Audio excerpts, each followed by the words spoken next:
Evo, super. No, zdaj imava pa mi dve lepo mir.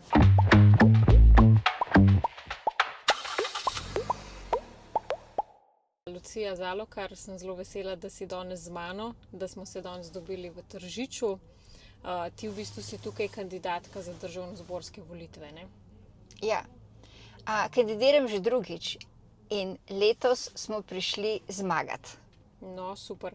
Kako pa v bistvu si prišla na to idejo, da se vključiš v stranko, pa da greš konec koncev kandidirati na državnozborske volitve? Celo življenje sem trdo delala, res trdo.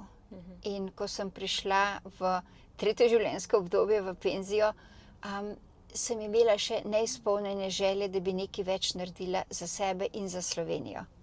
In zato sem se odločila sem vstopila v politiko, jasno v Slovensko demokratsko stranko, in potem so me določili, da sem kandidatka v Tržiču. Res pa je, da je moja polovica življenja na Gorenjskem. Lepo. No, tudi jaz prihajam z Gorenjske, iz Kranja, tako da imava v bistvu tukaj nekaj skupnega, ne?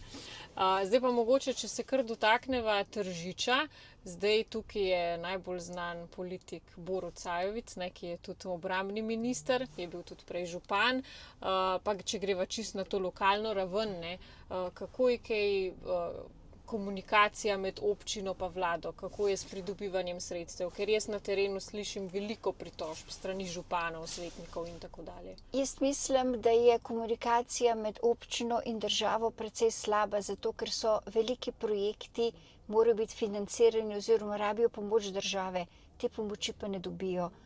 In ideja naše bodoče vlade je, da bi bila zagotovljena fiksna sredstva iz proračuna za pomoč občinam. Prejšnja Janševa vlada je pomagala izgraditi prostore Intek, MKD, je pa tudi že zagotovila sredstva januarja 2022 za izgradnjo prizidka zdravstvenega doma. Ampak zdaj se Svoboda hvali s tem, ne? Če se ne motim. In to je bilo za mene nenavadno, kako se mlado bitje Svobode na družbenih omrežjih hvali, da je Svoboda izgradila prizidek zdravstvenega doma. Ampak to enostavno ni res. Res pa, da je bil dokončan v času njihove vlade. Ja. Oni so v bistvu samo prišli prevzeti zasluge, ne, za tuje delo. To je približno tako kot izgradnjo stanovanj, niti enega niso zgradili, samo dokončuje projekte, ki jih je naša prejšnja vlada že začela in dobro izpeljala. Ja. Oni so se pa prišli slikati, a ne pa rezati trakove. To je v bistvu kar žalostno. Ja, pa ko sva se dotaknile zdravstvenega doma Tržič, jaz sem videla, da pred nekaj meseci, kakšno leto nazaj, je odjeknila novica, da se je na zdravstvenem domu Tržič pojavil napis v albanščini. Samo v albanščini, nobenega slovenskega jezika nikjer, čeprav je v naši državi uradni jezik slovenščina, ampak samo albanščina. Zdaj seveda je bilo kar dosti ogorčenja zaradi tega, kako se pa to tebi zdi, no, da smo zdaj že na tej točki. Ogorčenje je bilo ogromno. Uradni jezik v Sloveniji je slovenščina, kar je zagotovljeno tudi v ustavi, in v vseh uradnih ustanovah, bolnice, zdravstveni domovi, šole, je jezik slovenščina. Ravno tako je bilo presenetljivo, da je bilo povabilo na roditeljski sestanek v eni izmed občin v albanščini. Razumem zdravnike, da imajo težave s pacienti, ki jih ne razumemo. Razumem tudi učitelje, da se težko sporazumevajo s starši, vendar mora država poskrbeti, da tisti, ki pridejo v Slovenijo delati, se naučijo jezika in naših kulturnih običajev. Res pa je, da se morajo tudi migranti prilagoditi našim običajem in se naučiti jezika. Samo oboje skupaj bo pripeljalo do dobre integracije. Ja, se strinjam, ker v bistvu ravno ta vlada je pa znižala, se pravi, to raven znanja slovenščine za prišleke, skrajšala roke za združevanje družin in kar pelje v napačno smer. In zato se zdaj pojavljajo enojezični napisi, ki niso v slovenščini. Ja. Sloveniji je uradni jezik slovenščina. Problem je tudi na upravnih enotah, ko pridejo razne jezikovne skupine in želijo pogovor v svojem jeziku. Nemogoče. Ja. Jaz sem slišala, da v Kranju, kjer imamo tudi veliko priseljencev in velike težave s samo integracijo, ker zdaj so že dojeli, da se bomo mi prilagodili njim, namesto obratno, nekako jim je pač politika to v naši državi dala vedeti, leva politika seveda, in sem slišala, da naj bi imeli na upravni enoti v Kranju že prevajalca za albanščino, zato da njim ni treba se učiti slovensko, kar se meni osebno zdi zavržno. Sigurno, se popolnoma strinjam. Zdaj mogoče, če greva naprej, omenila si tudi, prej smo omenili stanovanjsko problematiko oziroma stanovanja, gradnjo stanovanj, oni režejo trakove, se pravi se hvalijo s projekti, ki jih sami niso zagotovili, pravi, da so dobro rešili stanovanjsko problematiko. Zdaj, a se tebi zdi, da je to res? Da imamo... Ne, to ni res. Slovenci imamo v Srbiji svoje domovanje, lastniško domovanje. In mladi si želijo veselje do življenja, ki ga bodo lahko uresničili v svojem domu. Tako da mislim, da gradnja najemniških stanovanj, pa celo mislim, da malo Slovencev pride do teh stanovanj, je zgrešena naložba. Slovenci rabijo mladi svoj dom, kakor smo včasih rekli, najprej štalca, pol pa kravca. Tako da je ideja Janševe vlade, da bi se stanovanjska shema razdelila tako, da bi mladi odplačevali stanovanje že in bi potem postal lastnik stanovanja. Tako. Se pravi, da se ljudem omogoči to, da si zgradijo lasten dom, ne pa da so večni najemniki. Ja, ker če so večni najemniki, bodo vedno ujeti v nek sistem. Lastno stanovanje in da pa možnost, ga lahko tudi prodajo, zamenjajo, zapustijo svojim otrokom. Ja, res je. In zlasti v Sloveniji, tukaj okrog v Tržiču, je neizmerno veliko hiš s parcelo zraven, kjer bi mladi lahko si dogradili, ne čisto zraven, ampak blizu svojo malo domovanje, če bi bilo to možno. So pa tudi postopki tako dolgi, birokratski, in ta vlada je na novo zaposlila 9000 ljudi v javni upravi. V zadnjih letih je bilo pa dokazano, da je izdaja gradbenih dovoljenj za približno 20% manjša. Nemogoče. Mi v bistvu imamo, se pravi, javni sektor, ki je vedno večji, pa vedno bolj neučinkovit. Točno tako. Zdaj imamo, se mi zdi, da že okrog 200 000 javnih uslužbencev, če ne več, do takih dovoljenj je pa vse težje priti, kot si sama povedala. In to je nevzdržno. Na tak način se ne bomo nikamor primaknili. Tudi jaz sem slišala od veliko podjetnikov, da v bistvu izgubljajo na konkurenčnosti tudi zaradi tega, ker toliko dolgo traja, da pridejo do dovoljenj, da lahko, gradijo razvojne centre, raziskovalne centre in tako dalje. Ja, če lahko tukaj omenim, za podjetje in za gospodarstvo je pa še drug problem. Nestabilno gospodarsko okolje. Nenadna zvišanja minimalne plače, nenadna božičnica. To je za podjetje težko. Večja podjetja v Tržiču, recimo Kablex ali pa mogoče Kvibo, imajo zaloga. Manjša mikropodjetja pa tega nimajo. In na koncu se ta strošek prelevi v proizvod, to zmanjša konkurenčnost, pa tudi manj denarja ostane za raziskave in razvoj in tudi to zmanjša konkurenčnost. In ne morem se strinjati z izjavo premierja Goloba, ki je rekel, da si podjetje lahko optimizirajo poslovanje, se preselijo na Hrvaško. Nekatera so to naredila, razumem, vendar mikro in mala podjetja so tukaj, med nami, v Tržiču jih je 1400. Ja, res je. Zdaj, včeraj je bila tudi zelo aktualna izjava Joca Pečečnika, si najbrž videla, ki je rekel, da še nobena vlada ni naredila toliko za podjetja, obrtnike, kot pa točno ta vlada. To je res, še nobena ni dvignila toliko davkov. Ja, res je, to je bila tudi moja prva misel. Ja. Sam pri Jocu Pečečniku je treba vedeti, da on računa na določene ugodnosti, ne, strani te vlade, zato seveda tako pozitivno govori o njih, čeprav slika ni takšna. Ne. Tako da, ja. Kaj pa recimo, kaj je kakšna taka stvar, ne vem, ki je tebi najbolj blizu, ki te mogoče najbolj moti trenutno pod to vlado in si želiš to področje izboljšati? To sta dve stvari, zdravstvo in zakon o dolgotrajni oskrbi. Zakon o dolgotrajni oskrbi, tak, ki se izvaja sedaj, to ni nič. Naša vlada, prejšnja, je zagotovila sredstva za dolgotrajno oskrbo iz demografskega sklada, ki ga je ta vlada seveda takoj ukinila, pa iz dobička Slovenskega državnega holdinga. Nikomur od nas, zlasti pa ne nam upokojencev, ne bi bilo treba plačevati 1% za storitev, ki jo ni. Vendar je še druga stvar, dolgotrajna oskrba bi mogla zagotoviti, da bi lahko starostniki ostali doma z oskrbo, ne pa samo v domovih za starejše. In naša vlada je zagotovila, da bi se dolgotrajna oskrba začela že 2 leti prej, 1. januarja leta 2023, ne pa 1. januarja leta 2026. Ja, res. In to se mi zdi nemogoče. In tudi javno zdravstvo. Pravijo, da ni čakalnih vrst, da se čakalne vrste zmanjšajo. Moj primer, ko sem bila prvič naročena na en poseben pregled za oči, sem čakala pol leta, potem sem čakala 1 leto, sedaj sem pa na vrsti leta 29.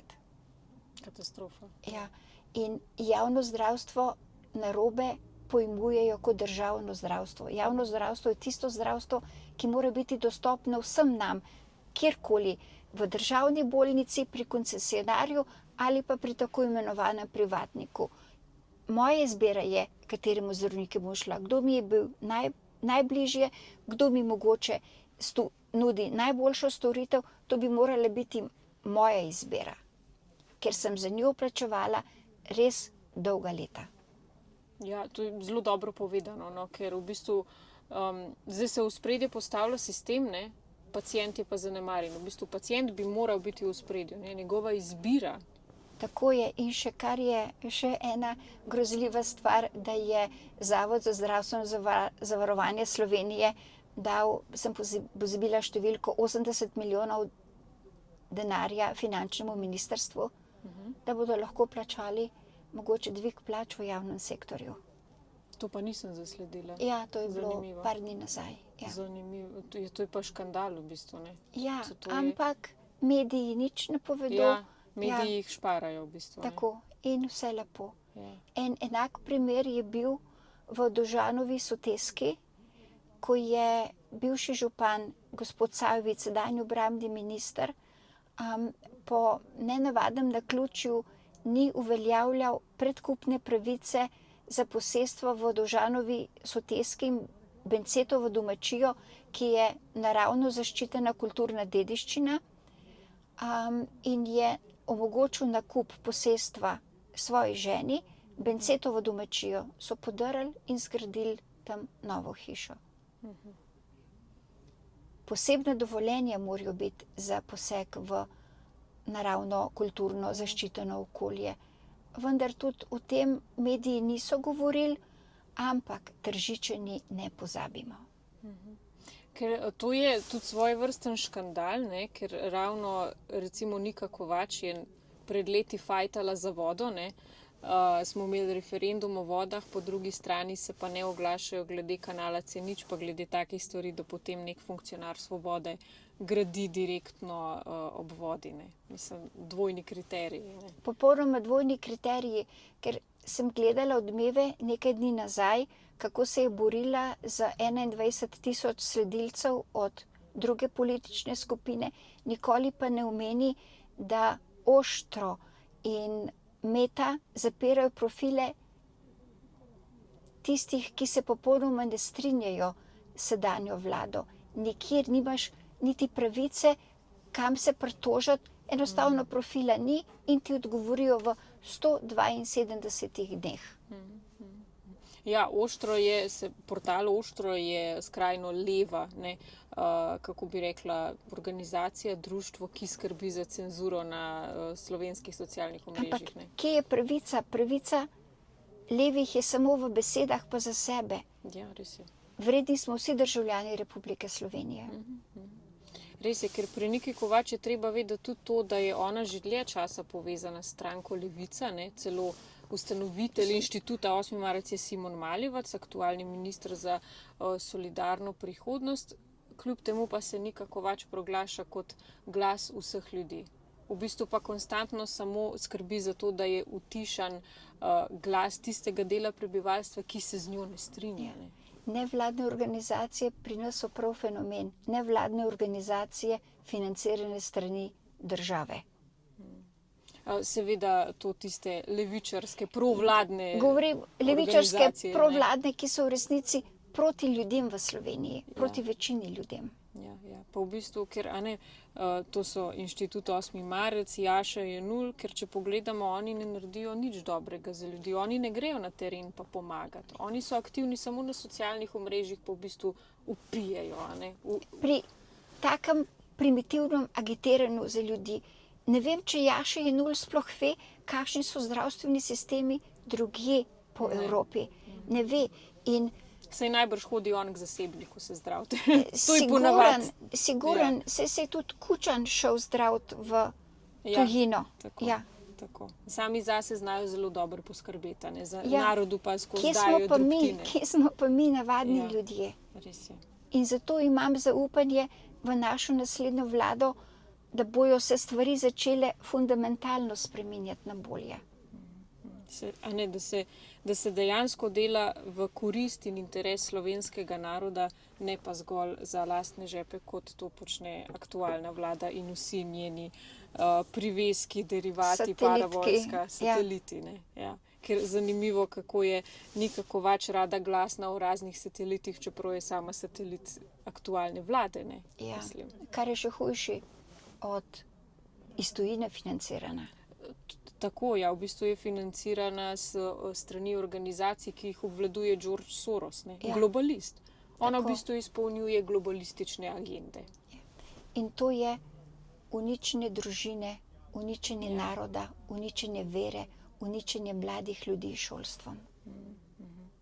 Res je. In jaz močno upam, da bojo ljudje vedno bolj imuni na njihovo propagando. Se mi tudi zdi, da se sami zelo bojijo, ker vejo, da niso več tako priljubljeni, da zgubljajo in so seveda zaradi tega toliko bolj agresivni. Ampak jaz mislim, da smo mi pa toliko močnejši, da se jim ne bomo dali. Jaz mislim, da smo mi močnejši z argumenti. Ja, res je. Ne z ideologijo, praznimi besedami. Z argumenti in z rezultati našega dela in z našim delom. Tako je. Da se mogoče zdaj malo premakneva iz tega področja kvazi nevladništva, se pravi teh levičarskih režimskih paravojsk. Kaj pa recimo kmetijstvo? Zdaj vidim, veliko kmetov je nezadovoljnih zaradi politike aktualne vlade, tudi zaradi sporazuma Mercosur, ki je spet na mizi Evropskega parlamenta, ni se sicer še o njim odločalo, ampak kaj ti meniš o kmetijski politiki? Jaz mislim, da je kmetijska politika trenutno zgrešena. Slovenija mora biti samooskrbna in to lahko zagotovijo le kmetje z govedorejo. Govedoreja tudi ohranja pašnike, čiste, da se ne zarastejo z gozdovi, ker vemo, tudi z gozdovi ta vlada ne more prav dobro ne upravlja. Ja. In je pa še druga stvar, kmetje so tradicija Slovenije, oni ohranjajo našo kulturno dediščino, običaje, tiste, ki smo jih imeli vsa stoletja, ko je slovenski narod nastajal. Je bil pa tudi, jaz bi rekla temu škandal, razpis za sofinanciranje gorskih kmetij. Mislim, da jih je prišlo samo 1/3 zraven, da so dobili denar, s tem, da so mogli že za razpisno dokumentacijo kmetje veliko plačati. Drug fenomen je pa mogoče malce smešen. Tukaj v Tržiču imajo ljudje ovce na planinah in je prišla ta grozna bolezen modrih jezikov. in so bili upravičeni do sofinanciranja poginulih živali. In na enem izmed naših druženj je en gospod povedal, imel je 10 ovc, dobil je pa samo povračilo za 9 ovc. In je vprašal potem na upravo, zakaj? In so mu rekli, ja, mi vračamo za ovce, 10 je bil pa oven. Ja. In še to, za cepljenje bo poskrbela država, ampak za veterinarja pa vsak posameznik. Ja, seveda, pa je spet stroške na njihovih plečih, ne. Hvala lepa, Lucija, no, za predstavitev tvojih stališč, pa seveda tudi za to, da si z nami in da se skupaj borimo za boljšo Slovenijo, za slovenski narod. Karin, mi se borimo in Tržič vedno zmaga. Ja, tako. In tudi Slovenija bo zmagala na teh parlamentarnih volitvah. Hvala lepa. Hvala.